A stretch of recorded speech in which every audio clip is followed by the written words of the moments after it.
So Donald Trump, since I know you're watching, I have 4 words for you. Turn the volume up. They're worried that somebody that, like this communist from New York, someday gets elected. I can't believe that's happening.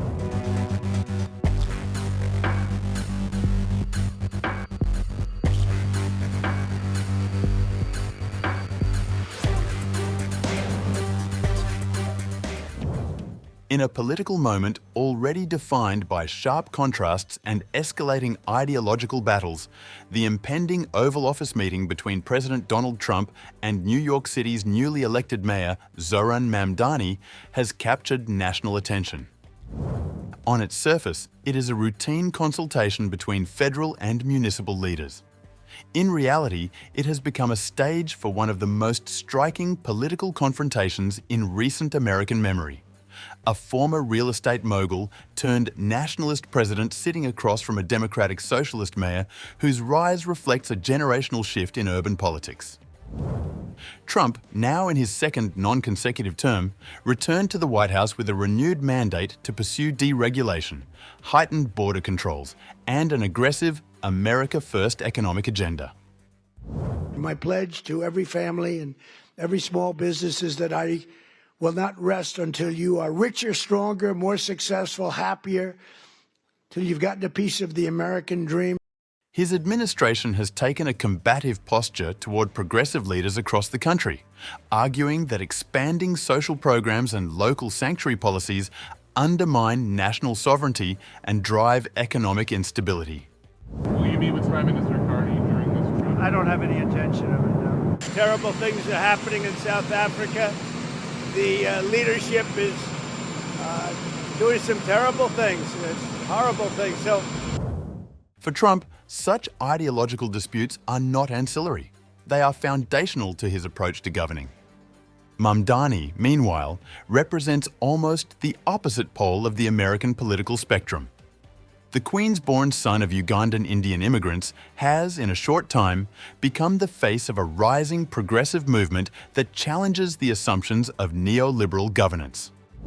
New York will remain a city of immigrants, a city built by immigrants, powered by immigrants,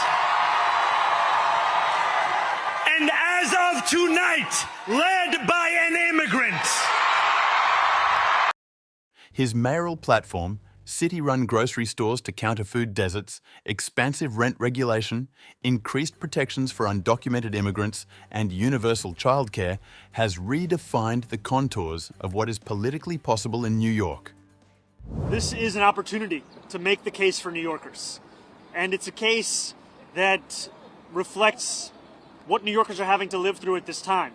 When we speak about an affordability crisis, we're speaking about 1 in 4 New Yorkers living in poverty.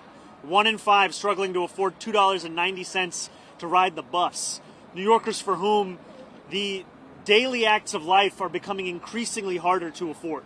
And that's an opportunity I have to make the case to President Trump, to the White House, as to what it means to have to suffer through this affordability crisis and what it means to make it even more difficult to do so. His election night declaration, quoting Jawaharlal Nehru's famous Tryst with Destiny address, signalled not just a victory, but a philosophical shift. Government, he argued, must play a more direct role in shaping social equity. Now it is something that we do.